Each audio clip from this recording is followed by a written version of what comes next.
Hey, Animaus1 here. Welcome back to my Chicago Fire building Firehouse 51 miniature series. In this video, I get the kitchen and the briefing room done. I start with the kitchen, which makes sense because I did the common room last time and it's basically the same room, there's no dividing wall there.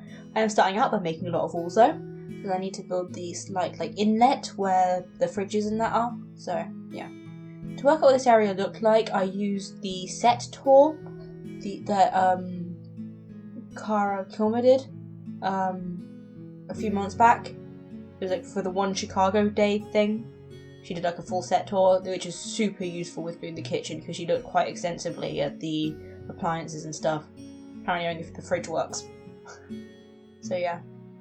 I make appliances and stuff. I make countertops by layering up these thin pieces of cardboard, so 3 or 4 depending on the height of each surface. This is what I use to make the central island, the back counter, and then the back cabinets.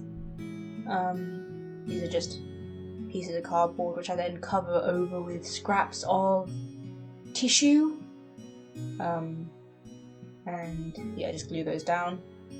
And then I do the same with these longer pieces. I just glue over a bit of tissue to hide all the ugly seams where the layers of cardboard are stuck together and it's really visible where the layers divide.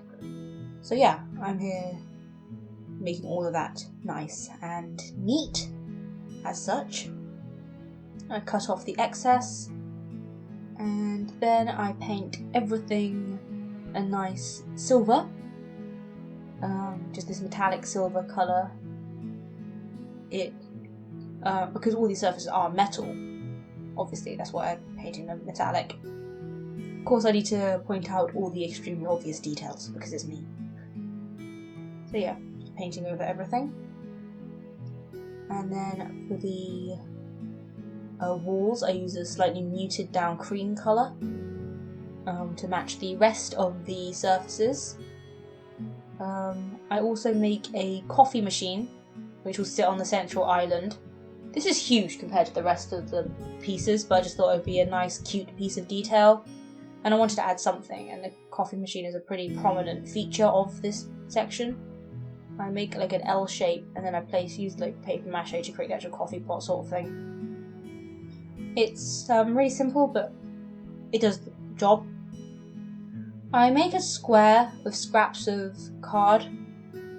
This is going to act as the food lockers that store the snacks and that for each shift.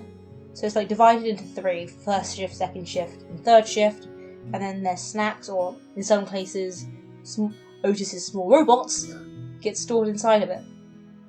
But yeah, I don't actually put anything in it because from the angle it's at you wouldn't be able to see inside anyway and it's super small. So I didn't want to do unnecessary work on that front.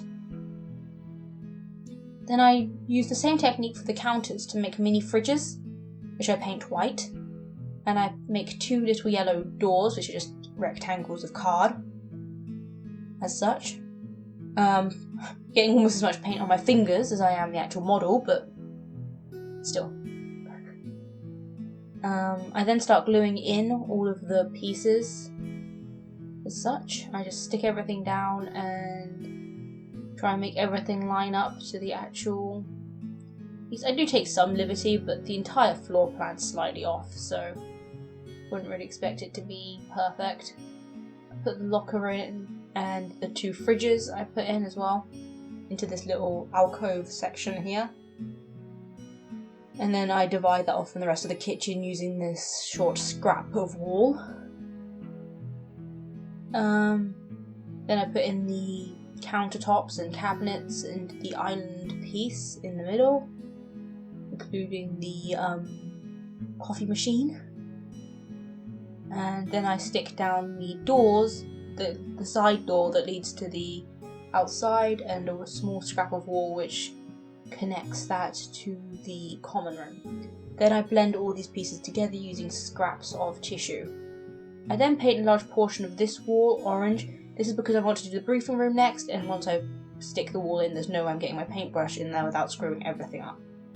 So for now I'm just going to do this wall. I divide this section off using scraps of card, as so. Then I use small black squares to represent the photographs which are in this section. I don't place all the photographs because there's actually a lot on here, and you won't really be able to see this very easily, but you can, so it's nice to get some detail in. I think most of the pictures of people who actually worked on the show, like I know there's a picture of Dick Wolf somewhere on the show, which is fun. So now I'm starting to work on the briefing room, getting the walls up to par. I create a L shape of cardboard using paper as a nice connector to make it nice and strong. Then I just blend all these pieces I've got going together using pieces of paper to make sure nothing comes apart or looks too messy and there's no, like, not great gaps. I realised this piece needed to be longer when I extended it, only to realise that I needed to put a window in anyway, so I kind of wasted my time making the full extension. But I didn't realise that until after I painted it, so yeah. I mean, it goes to show that I am literally just making this up as I go along. So here's me trying to fix that mistake, then I realised I should just cut this end piece off because the connection is too flimsy to do much with it, so yeah. I use the same technique I've used for windows in all my other videos. I just get 2 pieces of cardboard and just sandwich it around a piece of clear plastic, and then I just attach this to the rest of the wall as such. Yeah. Then I blend it all in with pieces of paper just to hide the seam. Then I create a bunch of grey doors that lead onto this briefing room. Yeah. I then start to make little desks and stuff like that, which are just like horseshoe shapes of cardboard connected with a thin piece of paper. I stick down the doors. I might add some more furniture to the briefing room at some point. I'm not entirely satisfied with how it came out. Like, I feel like I need to add more details and stuff, but I was working on a bit of a time crunch, so there's only so much I could get done this episode, and I think I made quite a lot of progress and stuff. I had a whiteboard that they write the, like, whatever they're talking about on, and I paint all the desks brown. Then I paint the other side of this part of the wall blue, which I paint the same cut, like a greyish blue, which I use for the area where the laundry room's going to be. I do that now just because the more I wait, the harder it is to get my paintbrush in there, so... And I already had that colour mixed up, so I decided I may as well get that done, at least a preliminary coat. And then I stick everything down and use scraps of tissue to seal everything in. As such, I just go over everything and make sure the gap is nice and subtle. Then I place the desks down into the space. As such, just stick everything down nice and comfortably. And yeah, that's all I get done for this week. I think I made some pretty decent progress. Wait 2 weeks for the next Chicago 5 video, and see you next week for another video. Bye!